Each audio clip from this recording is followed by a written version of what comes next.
Assalamualaikum warahmatullahi wabarakatuh. Teman-teman mahasiswa yang berbahagia, kita lanjutkan materi berikutnya setelah sebelumnya kita mempelajari tentang subjek hukum, objek hukum. Kita mempelajari tentang sejarah pengantar ilmu hukum, pengertian hukum, kemudian tujuan berhukum. Kali ini kita akan membicarakan hal lain yang juga sangat penting dalam materi pengantar ilmu hukum. Sekali lagi saya tegaskan bahwa pengantar ilmu hukum ini sebuah mata kuliah yang penting karena akan mampu mengantarkan Anda mempelajari mata kuliah hukum berikutnya di semester-semester mendatang. Jadi ilmu hukum objeknya apa kalau kita belajar ilmu hukum? Objeknya adalah hukum itu sendiri. Jadi kita tidak usah menjelaskan apa pengertian objek ya. Jadi yang jelas objek dari ilmu hukum itu adalah hukum itu sendiri. Kemudian yang dipelajari dalam hukum itu apa? Seluk-beluk hukum. Jadi hukum itu ada seluk-beluknya yang sangat banyak sekali. Kemudian kita mempelajari asal mula dari hukum. Kalau kita mempelajari asal mula dari hukum, berarti kita mempelajari sumber hukum. Hukum itu tumbuh dari mana? Atau hukum itu berasal dari mana? Atau hukum itu diambil di tempat mana? Jadi kalau diambil dari tempat mana, kita membicarakan dari mana sumber hukum itu. Kemudian hukum mempelajari wujud. Yang dimaksudkan wujud hukum itu bentuknya apa? Apakah hukum itu adalah undang-undang? Apakah hukum itu adalah lembaga kepolisian? Apakah hukum itu adalah lembaga kehakiman? Apakah hukum itu adalah kejaksaan? Karena hukum itu abstrak. Dan kapan hukum itu akan mewujud? Kapan hukum itu menjadi kenyataan? Maka hukum dalam perspektif undang-undang berarti hukum dalam perspektif hukum yang tertulis. Ada hukum yang tidak tertulis berarti living law. Hukum yang hidup di tengah masyarakat. Ada yang memandang hukum itu dalam perspektif hakim pada saat memutuskan perkara. Jadi walaupun hukum itu abstrak, tapi suatu ketika hukum itu akan wujud. Hukum itu akan menjadi kenyataan. Kemudian keempat, kita akan mempelajari asas-asas. Asas pengertiannya sendiri itu adalah dasar-dasar, patokan-patokan. Nah, kita tahu patokan itu adalah sebagai penanda, patokan itu adalah sebagai batas, patokan itu sebagai dasar seseorang untuk melakukan suatu sikap atau perilaku. Sebagai batas berarti hukum itu membatasi. Kemudian hukum itu sebagai sistem. Hukum itu adalah sistem. Maka kemudian nanti akan ada materi tersendiri yang disebut dengan sistem hukum itu apa. Karena sebagai sebuah sistem berarti bukan sesuatu yang berdiri sendiri.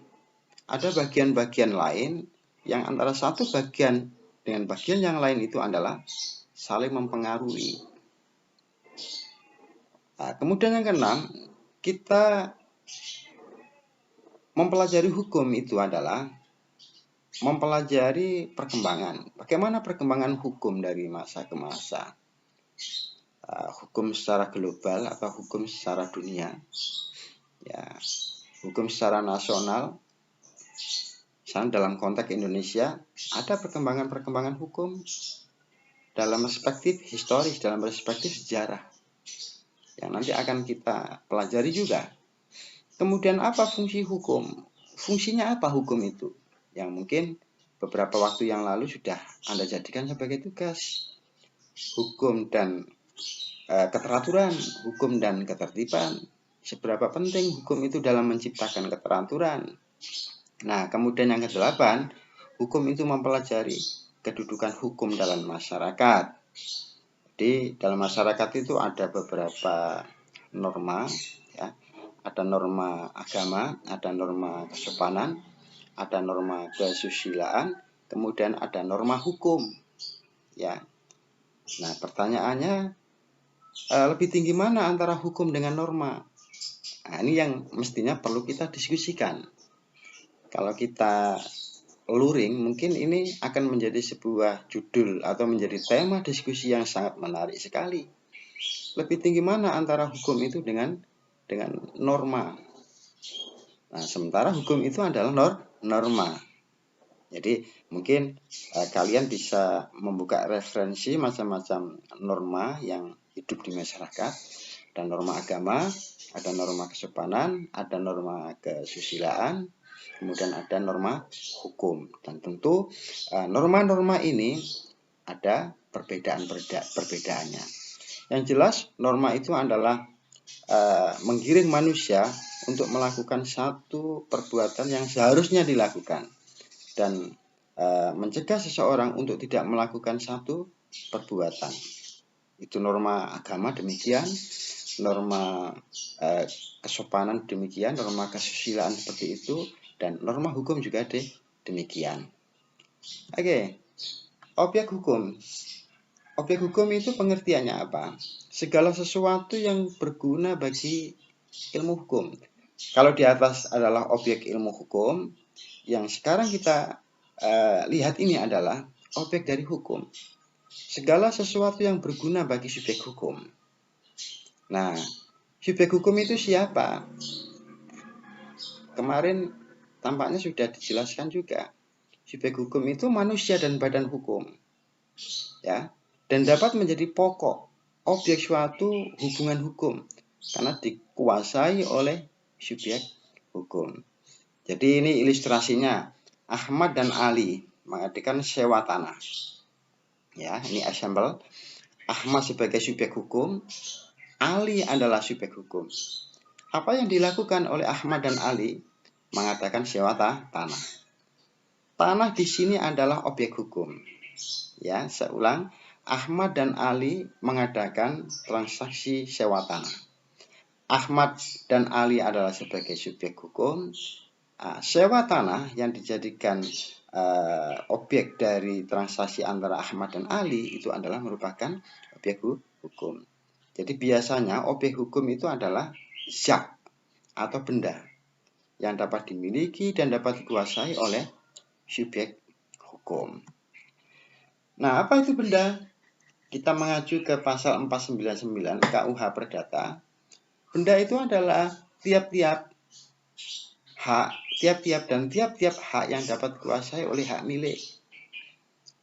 Jadi sepeda motor misalnya, itu adalah benda menurut 499. Jadi tiap-tiap hak yang dikuasai oleh hak milik.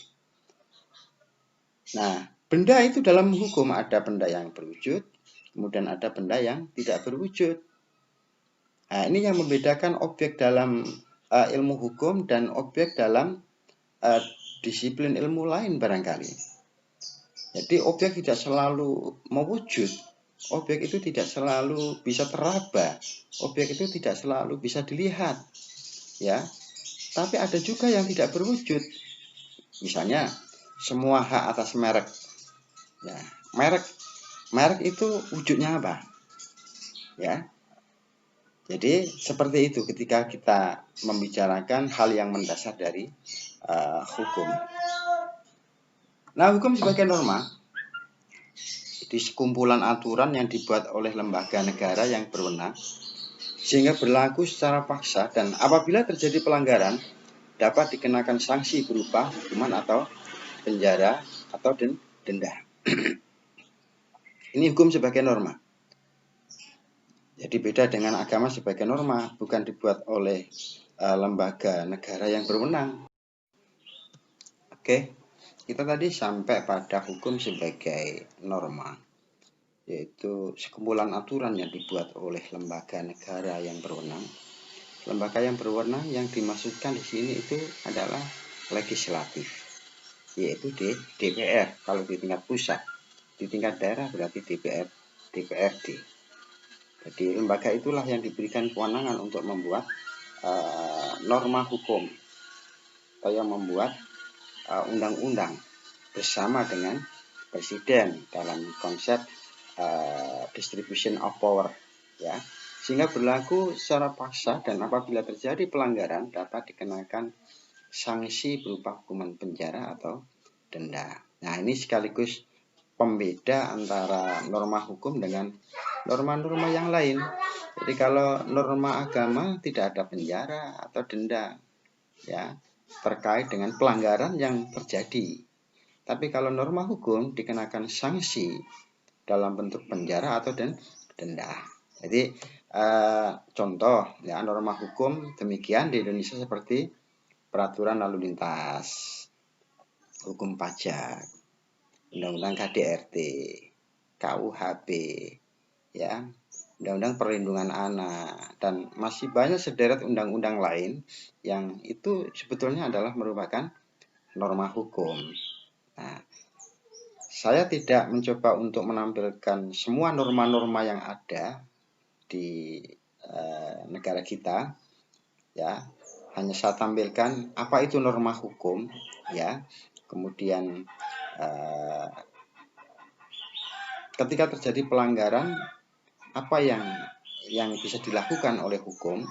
Jadi kalau norma hukum jelas ada sanksi berupa hukuman penjara atau denda. Nah, sementara norma-norma yang lain coba dicari, ya, norma agama, norma kesopanan, kemudian norma kesusilaan, dan lakukanlah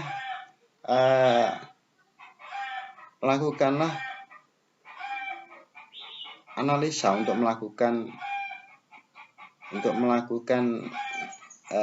perbedaan atau untuk melakukan sesuatu yang membedakan antara norma hukum dan norma-norma lain. Nah, sebagaimana yang ada dalam slide yang Anda lihat ini, definisikan norma-norma tersebut dan bedakan dengan norma hukum. Di antara norma-norma tersebut, seberapa efektif dalam menciptakan keteraturan. Jadi ada berapa norma yang ada di negara kita. Norma apa yang paling efektif dalam menciptakan keteraturan? Bolehkah norma agama itu diabaikan dalam rangka mematuhi norma hukum? Nah, ini merupakan tugas ya. Kemudian diketik rapi dan dikumpulkan minggu depan untuk memperdalam materi ini dan buka referensi-referensi lain yang berbicara tentang norma-norma tersebut. Kemudian ilmu hukum sebagai ilmu pengetahuan, ya, ini mengacu ke bukunya Sacipto Raharjo dan beliau adalah merefer kepada pandangan Cross bahwa ilmu hukum itu adalah segala ilmu hukum yang mempelajari hukum dalam segala bentuk dan manifestasinya. Saya ulangi lagi, ilmu hukum itu adalah segala pengetahuan hukum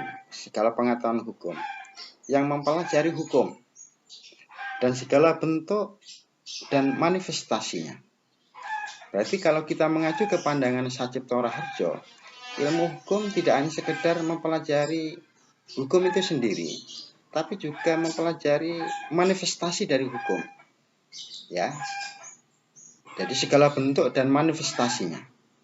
Bisa jadi berbicara tentang disiplin ilmu lain yang ada hubungannya dengan hukum, karena di situ ada manifestasi dari hukum. Nah, kita lihat Curzon. Suatu ilmu pengetahuan yang mencakup dan membicarakan segala hal yang berhubungan dengan hukum.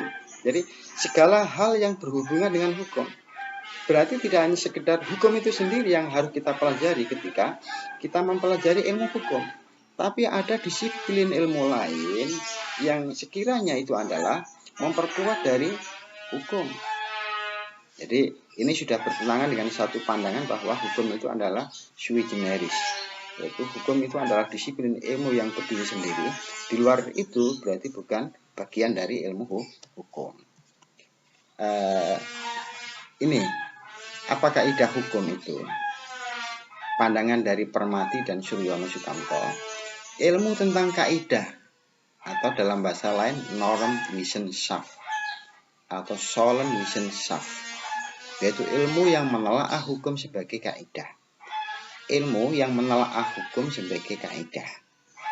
Nah, hukum sebagai sebuah kaidah adalah hukum yang seharusnya, hukum yang mestinya dilakukan menurut hukum. Nah, ini Sollen namanya, ya. Sollen wissenschaft atau ilmu yang mempelajari tentang kaidah, sesuatu yang seharusnya dilakukan karena perintah kaidah itu. Kemudian berikutnya ilmu tentang pengertian-pengertian pokok dalam hukum. Seperti apa itu pengertian-pengertian pokok dalam hukum? Subjek hukum, hak, kewajiban, peristiwa hukum, hubungan hukum, dan objek hukum. Dan tadi kita sedikit berbicara tentang objek hukum. Ya, subjek hukum nanti dijelaskan, hak dan kewajiban. Apa itu peristiwa hukum? Apa itu hubungan hukum? Ya, dan tampaknya kemarin juga sudah dijelaskan oleh di pertemuan kemarin, ya. Ilmu tentang kenyataan. Jadi tidak hanya Sein Wissenschaft, ya, tidak hanya Sollen Wissenschaft, tapi ilmu hukum itu adalah Sein Wissenschaft. Hukum dalam arti perikelakuan sikap tindak. Jadi di dalamnya ada sosiologi hukum, ada antropologi hukum, ada psikologi hukum, dan ada perbandingan hukum, dan ada sejarah hukum. Yang nanti dalam sub-sub berikutnya akan kita ketahui apa itu sosiologi hukum, apa itu antropologi hukum, apa itu psikologi hukum, dan perbandingan hukum serta sejarah hukum. Jadi ilmu kenyataan. Jadi kalau Sollen Wissenschaft itu adalah kaidah yang seharusnya, tapi kalau psikologi hukum, perbandingan hukum, antropologi hukum, dan sosiologi hukum itu perikelakuan sikap tindak, atau yang seringkali disebut dengan Sein Wissenschaft. Jadi ada istilah das Sollen dan ada istilah das Sein. Nah, coba Anda simpulkan dari pengertian-pengertian di atas, apa itu ilmu hukum, ya, menurut cara pandang Anda sendiri, ya. Kemudian metode mempelajarinya apa? Ada beberapa metode. Pertama adalah idealis, normatif, historis, sistematis, dan komparatif.